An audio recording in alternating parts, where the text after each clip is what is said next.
मेरा नाम डॉक्टर सैफुल्लाह खान है। आज हम बात करेंगे बायोलॉजी की 11th क्लास की किताब जिसका यूनिट 1 है, चैप्टर 2 है और चैप्टर का नाम है बायोलॉजिकल क्लासिफिकेशन। जैसा कि हम जानते हैं, पिछली क्लास में हमने डिस्कशन किया था कि लिविंग ऑर्गेनिज्म और नॉन लिविंग ऑर्गेनिज्म में क्या फ़र्क है। लिविंग ऑर्गेनिज्म के कौन कौन से फॉर्म्स हैं और हम लिविंग ऑर्गेनिज्म के फिजियोलॉजी की भी बात की थी कि कौन फिजियोलॉजिकल एक्टिविटीज़ वो परफॉर्म करते हैं। आज हम बात करेंगे क्लासिफिकेशन की। तो जैसा कि हम सभी जानते हैं, ओल्ड कंसेप्ट में 2 किंगडम थे। पहला किंगडम एनिमेलिया था और दूसरा किंगडम प्लांटी, या हम कह सकते हैं कि एक किंगडम प्लांटी था और दूसरा किंगडम एनिमेलिया था। एनिमेलिया में उन सारे ऑर्गेनिज्म को रखा गया था जो हेट्रोट्रॉप्स थे। उसी में प्रोटोजोआ भी था, पोरीफेरा भी था, सिलेंट्रेटा भी था,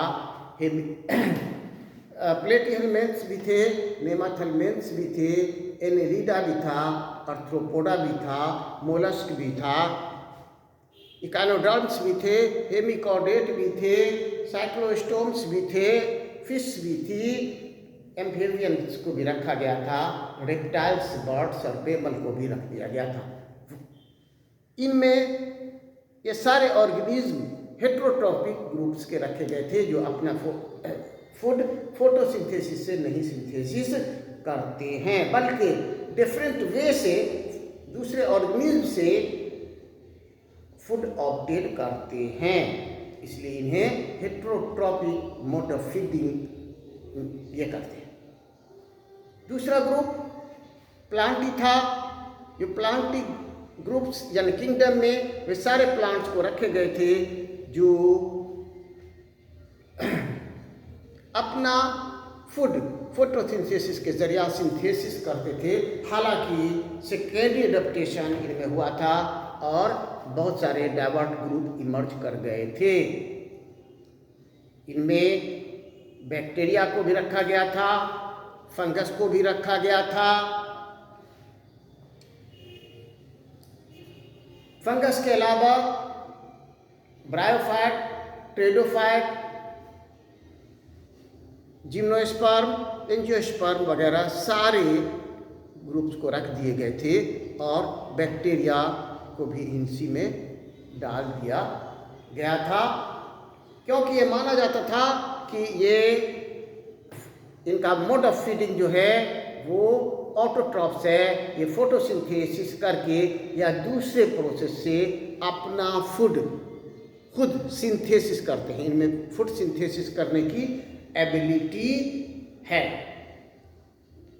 लेकिन मॉडर्न क्लासिफिकेशन के आधार को अगर हम बेस मानते हुए क्लासिफाई करें तो हम लिविंग बीइंग्स को 5 किंगडम में डिवाइड करते हैं। 5 किंगडम्स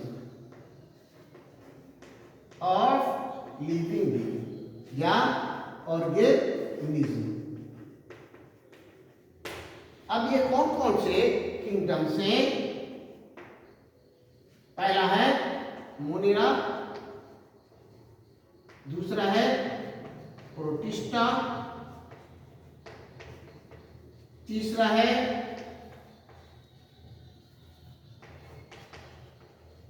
फंजाई, चौथा है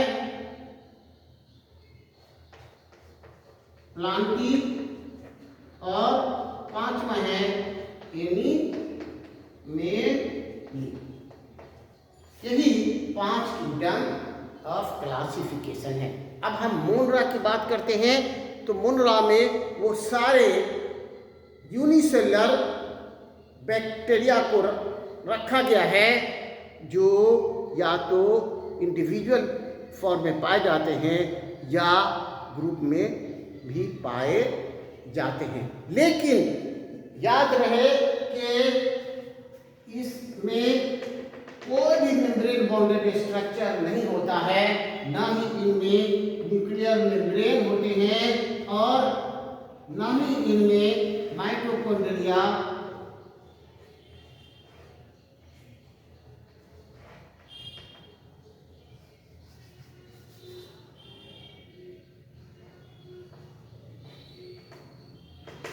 एक्सेट्रा कुछ भी पाया जाता है। इस तरह की कोई बातें नहीं होती है। इनका मोड ऑफ फीडिंग अक्सर पैरासाइटिक हो सकता है, सेप्रोफाइटिक हो सकता है।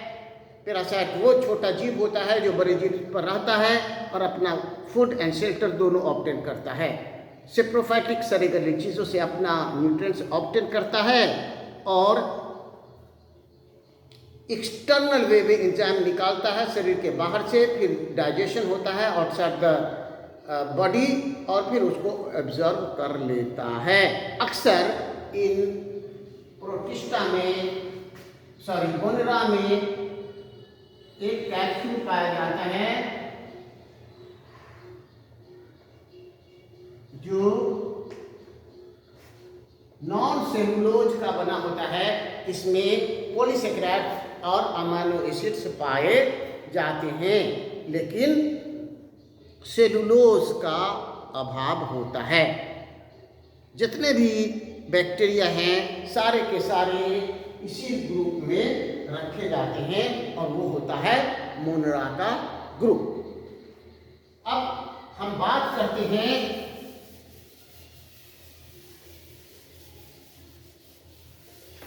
प्रोटिस्टा ग्रुप की। ये प्रोटिस्टा ग्रुप में वैसे यूनिसेलुलर ऑर्गेनिज्म को रखा जाता है जिसमें मेम्ब्रेन बॉन्डेड न्यूक्लियर मेम्ब्रेन्स होते हैं,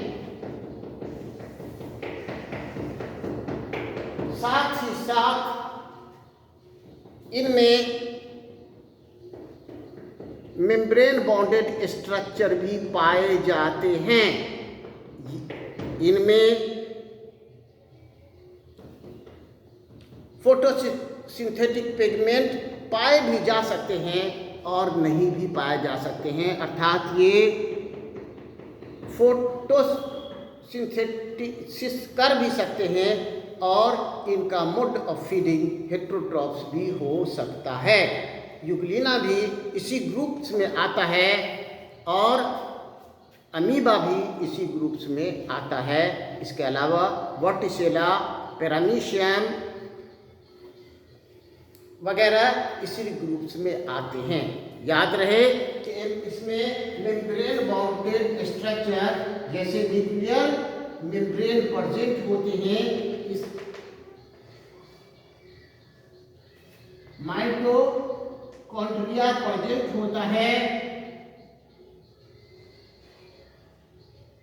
इंडोप्लाज्मिक रेटिकुलम प्रेजेंट होता है, गोल्गी बॉडी प्रेजेंट होता है,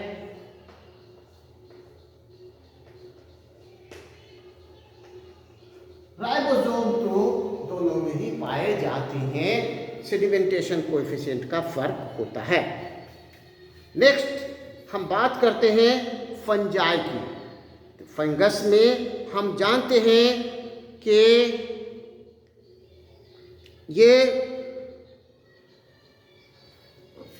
फंगस अक्सर पैरासाइटिक फॉर्म में होते हैं या सेप्रोफाइटिक फॉर्म में भी होते हैं। रिंग वर्म जो मैन के किसी बॉडी पार्ट पर अक्सर नज़र आता है वो फंगस ही है।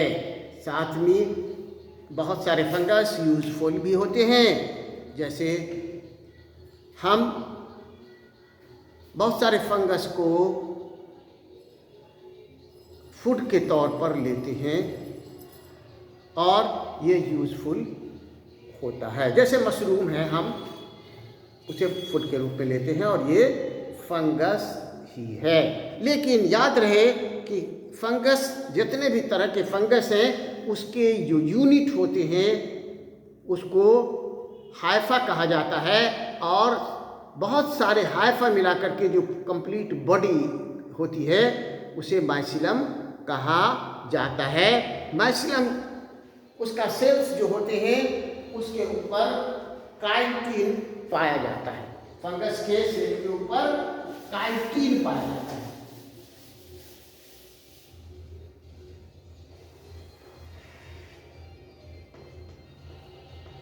काइटिन ये भी यूकेरियोट जैसा ही है, इसमें भी सारे ऑर्गेनेल्स, मेम्ब्रेन बॉन्डेड ऑर्गेनेल्स पाए जाते हैं। लेकिन इसके बाहर मेम्ब्रेन जो के ऊपर जो स्ट्रक्चर होते हैं ये काइटिन के बने होते हैं। यही फंगस के कैरेक्टरिस्टिक्स हैं। अब हम बात करते हैं प्लांटी के। तो प्लांट्स बॉडी और एनिमल्स बॉडी में काफ़ी फर्क होता है। प्लांट्स का बॉडी ऑलमोस्ट रिजिड्स होता है, एनिमल के बॉडी ऑलमोस्ट सॉफ्ट होते हैं। याद रहे कि एक्सेप्शन इज एवरीवेयर, एक्सेप्शन हर जगह है। तो अब हम बात करने जा रहे हैं प्लांट की। तो प्लांट को जानने के पहले हम जान ले कि प्लांट्स के सेल में क्या होता है।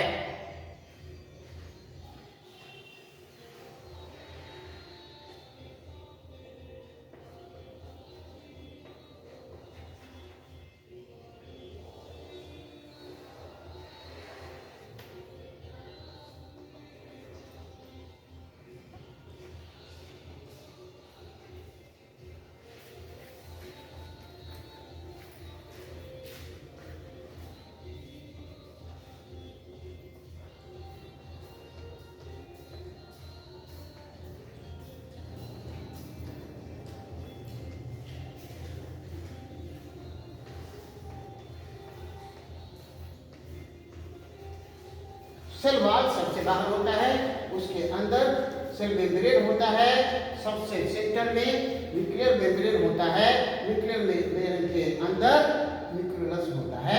न्यूक्लियर मेम्ब्रेन ये डबल मेम्ब्रेनस स्ट्रक्चर। इसके अलावा इसमें बहुत सारे स्ट्रक्चर्स होते हैं, जैसे गोल्गी बॉडी है, माइटोकॉन्ड्रिया है, एंडोप्लाज्मिक रेटिकुलम है, राइबोसोम वगैरह होते हैं।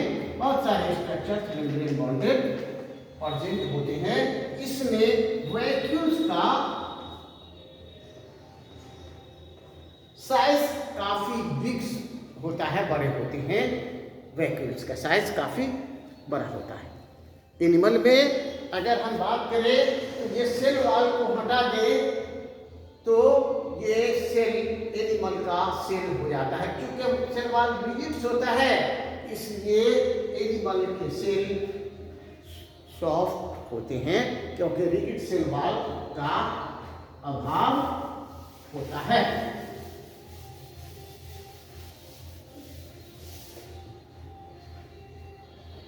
एनिमल सेल और प्लांट सेल में कई फर्क हैं। एनिमल सेल फोटोसिंथेसिस नहीं कर सकता है, जबकि प्लांट का सेल क्लोरोप्लास्ट रखता है और उसमें फोटोसिंथेसिस का फेनोमेनन होता है। यही कारण है कि जितने प्लांट्स हैं ये सब फोटोसिंथेसिस करते हैं, अर्थात ऑटोट्रॉफ्स हैं। जबकि ऑलमोस्ट कुछ एक्सेप्शन को छोड़ दें तो जितने एनिमल्स हैं वो सभी हेट्रोट्रॉफ्स हैं। Other modes rather than photosynthesis से वो अपना फूड ऑब्टेन करते हैं, चाहे वो पैरासिटिक फॉर्म में हो, चाहे सेप्रोफाइटिक फॉर्म में हो, या वो फ्री लिविंग फॉर्म में हो। हर जगह वो दूसरे से ही अपना फूड ऑब्टेन करते हैं, क्योंकि उनमें फोटोसिंथेसिस की एबिलिटी नहीं होती है। अब हम बात करें एनिमल प्लांट्स की, तो प्लांट्स छोटे से भी हो सकते हैं और बहुत बड़ा भी हो सकता है। ये हर्ब्स भी हो सकते हैं, शर्ब्स भी हो सकते हैं, बुश भी हो सकता है, ट्रीज भी हो सकते हैं। अगर हर्ब हैं तो ये क्लाइंबर भी हो सकते हैं, क्रीपर भी हो सकते हैं, प्रोस्टेट भी हो सकते हैं, उसी तरह से मॉस भी हो सकता है। डिफरेंट वे में प्लांट्स होते हैं, डिफरेंट शेप के होते हैं, डिफरेंट साइज के होते हैं, डिफरेंट लुक्स होता है। उसी तरह एनिमल्स जो होते हैं जिसे हम किंगडम एनिमेलिया में रखते हैं, ये हेट्रोट्रॉफ्स तो होते ही हैं, साथ ही साथ बहुत छोटे से लेकर बड़े विशाल तक होते हैं। प्रोटोजोआ काफ़ी छोटा ऑर्गेनिज्म होता है।